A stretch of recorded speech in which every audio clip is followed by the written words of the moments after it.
Basketball fans, it's that time of year again. The NBA's back.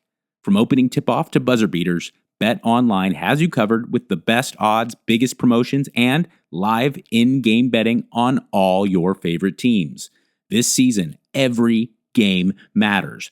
BetOnline has every stat, matchup, breakdown, and live odds to bet on during the game. And it's not just the NBA. No, BetOnline has odds on everything from football, MLB playoffs, NHL, to political props. Head to the website today. Get in on the action with America's most trusted site for online wagering. BetOnline. The game starts here. Welcome to the Mikey Likes You podcast. I am the Mikey who likes you, are you who is liked. Amazing equation. It always works out every single time. First and foremost, let me thank Josh Jobe, and he is the man behind the Austin Fitness Community, at Austin Fitness Community, on their Instagram and all the other related media outlets. The Austin Fitness Community is awesome for one reason alone.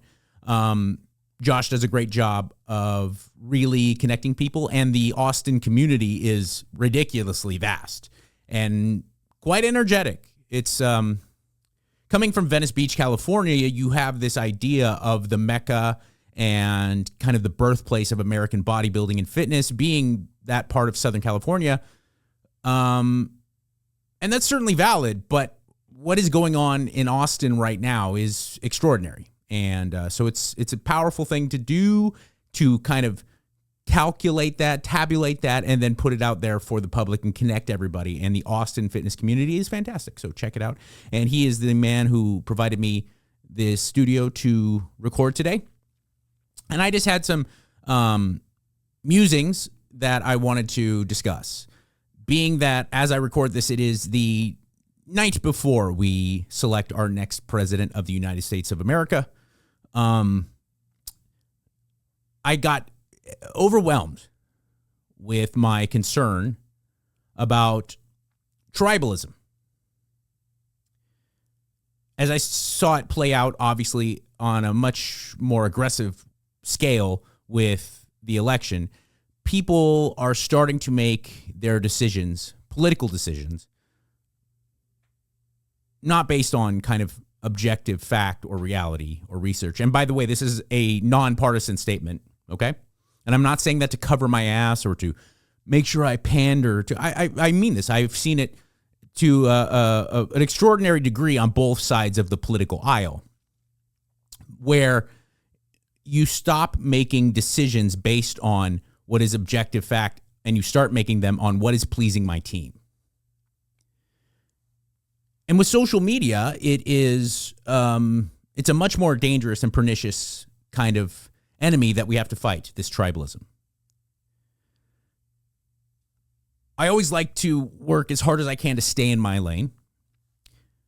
I didn't get a poli-sci degree from Carnegie Mellon, and I didn't work on the both Bush administrations or something. So I'm not going to sit here and talk to you about politics and dive deep into it. I consider myself a pretty tuned in guy. I love America and I love American politics, and I try to stay up to date and I try to look at things with an objective viewpoint. But that's about all I am. I'm a citizen just like you. So I'm going to apply this to what I do know, pop culture and fitness, certainly. And tribalism in that regard is rampant. And it's forcing people to make a lot of really bad decisions. Not only that, but it's making enemies where they don't need to be made.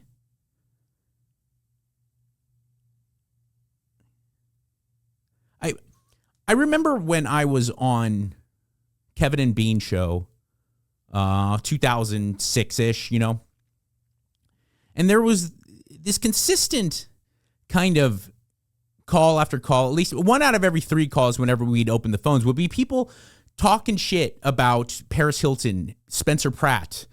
Let's go down the list of that. Was at the kind of the explosion of the celebutante, right? These people who are famous for being famous. And Snooki, whatever it may be. And I finally kind of snapped. And I said, I'm not against investing energy into assaulting people verbally. I'm not against being openly critical of people. But we're not talking about we're not talking about Heinrich Himmler here. We're talking about a guy who makes vines in his Bentley, and he's kind of douchey. Okay, fine. Like, I mean, Jesus, people were getting so aggressive about these ideas of these people who were, they might have been kind of annoying. I was at the Dodger game, and Spencer Pratt comes. This is around the same time. And Spencer Pratt comes on the TV or the jumbotron, and people are like, boo! I was like, holy mackerel! Like, geez, Louise, this, it's not the Menendez brothers. Like, what are we doing here, guys? And so I started to see this kind of thing happen a lot on social media where people they're just getting so tribal about things. And certainly I see it in the jiu-jitsu MMA community, in any kind of pop culture outlet. I'm guilty of it myself. I found myself kind of making these playlists, and I would now, as things become a little bit more open-ended with playlists, certainly with these fill-in-the-blank outlets, digital outlets that you listen to music on, I'm not just putting my CD in the player and then it's exclusively that artist. I'm usually listening to a variety of the music that I tend to listen to.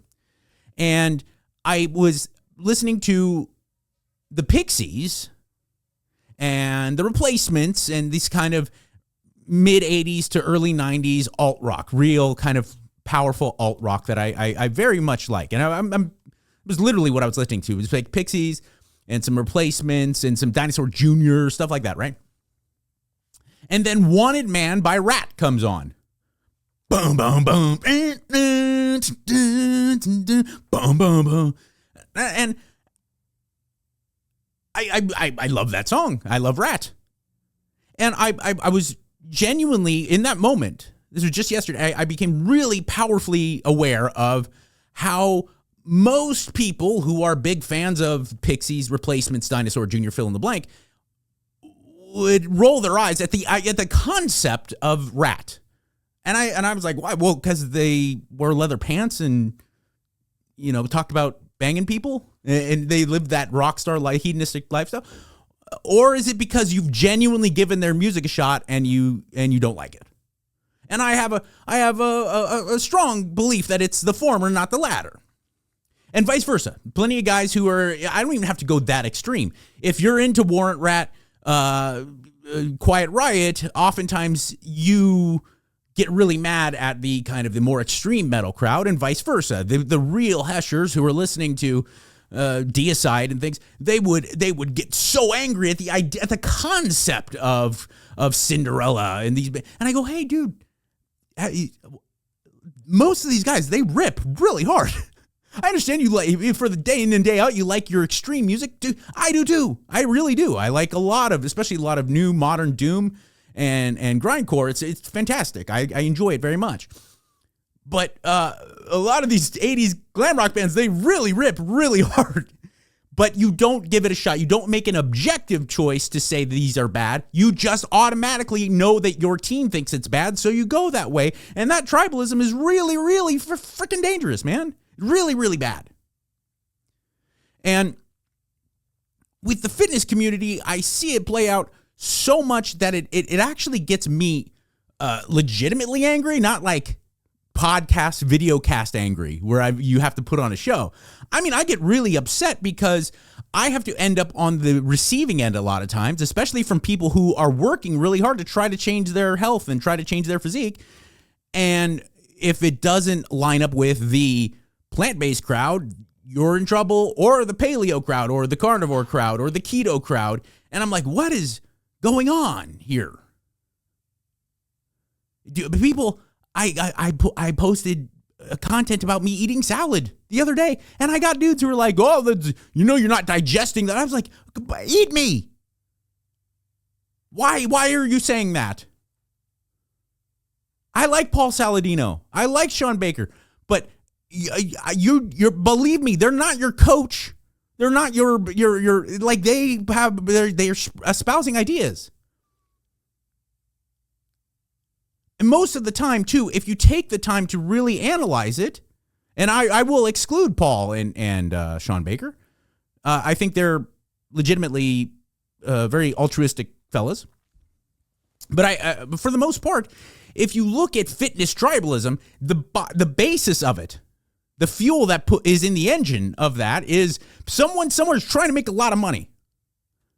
And they're not basing that on what's going to be best for your health or long-term or for forming habits or for getting effectiveness in the gym with performance or the outcome of your physique. They are basing all of this. They're fueling it with, I need to make more money. And if that, I need to hammer home these ideas, regardless of where the research is at, I need to hammer home these ideas. And I cannot tell you, when I talk about like the differences between high intensity or high volume training, how many demagogues start to get angry about it. I go, listen, there's no... I don't care. Do what's best for you. Your body is incredibly individualistic. And there is a lot of evidence showing that high volume stuff, really pumping blood into the area that you're training, getting those fluids in there, the sarcoplasmic stuff is really effective. There's a lot of alternative information. And it doesn't matter if you go check out Paul Carter or you go check out Mike Israetel or any of these guys who are fighting a lot. What are you going to stick with and what is best for you? In the end of the day, what is going to make your life better and what is going to give you a better outcome? I honestly, if I'm being objective, I tend to lean more towards a higher intensity approach for this reason and this reason alone. It's much easier to gauge progress,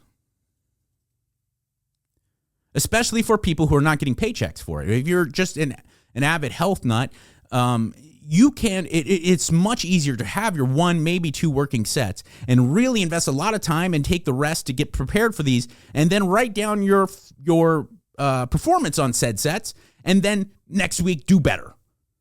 That's a lot easier to do than if you're doing cumulatively 20-something sets for each body part over a week split up. And after a while, how many of those sets are really even something that you should be writing in? Because it's just, it becomes kind of monotonous. And it's very... very effective, I think, when there's anabolics involved, and it's very, very effective when you're really advanced, when you're, CBUM. These are the things, when you have tremendous amounts of musculature and you have tremendously small amounts of body fat, I can understand why you would lean much more towards higher reps and higher volume and things like that. Anyway, the overarching point that I wanted to get to was that this shit has got to go. It's got to go. That big dude fucking punched Jeff Nippert in the neck the other day. I don't know either dude. I've never met Jeff Nippert. I've never been in the same room as either of those dudes. Stop that. What the fuck? It's fit. We're talking about lifting weights.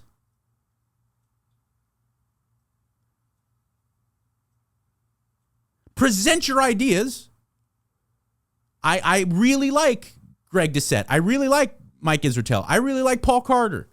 I really like present your ideas if you and have this. But what are we doing when shit starts to graduate to creating teams that you have to live in and trying to nitpick, spending time where we're actually poking holes in what this person says? Because when you get to the tribalism, when you get to joining teams, a lot of the poking holes that you're doing isn't real. You're just, and I, like I said, I got so motivated to talk about this right now because we're on the heels of the election. A lot of the people in my personal life, be it, kind of professional relationship or like people I talk to on the phone and talk to in life, who 2 years ago could not get more on top of RFK's balls. Like they were dick riders for RFK more than anyone in the world, are now going back to posts that he put up 2 years ago to talk about how it's all crazy and he's dumb. Why? Not because now they've changed their take on him, because they've revamped the way they look at public health, because he joined up with Trump and they hate that. And that's not their team. That's fucking crazy. That's insanity.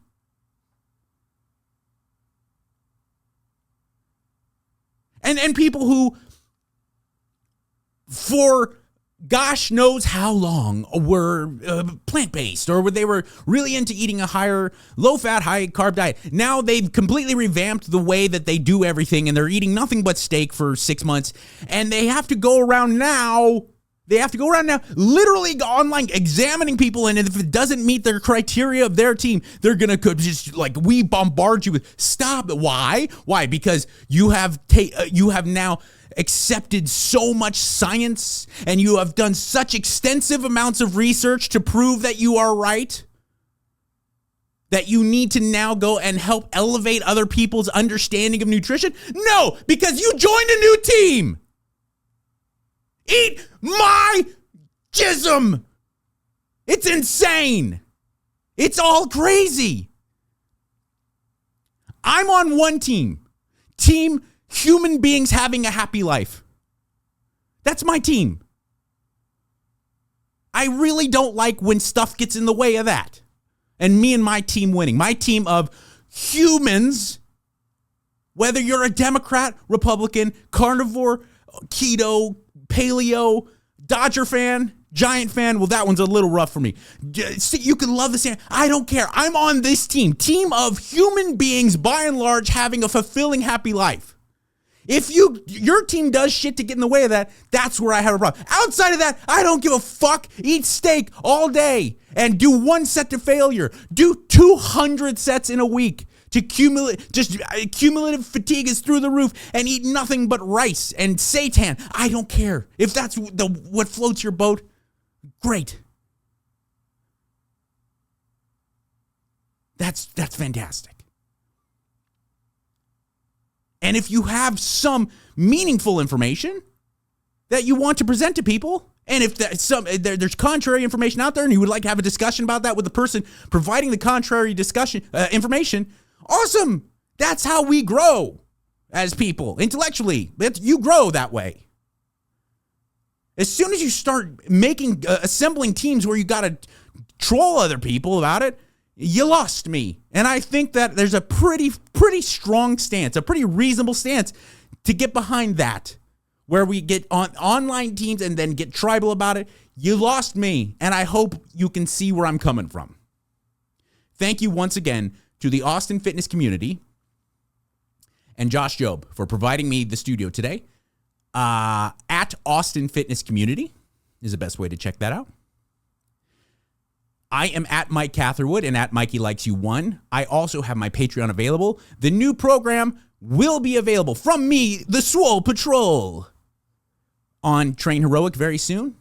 Check that out. If you need diet, training, lifestyle advice, please check out my Patreon link in the profile. And in this crazy mixed up world that makes you think that nobody cares, remember, I do. Be good.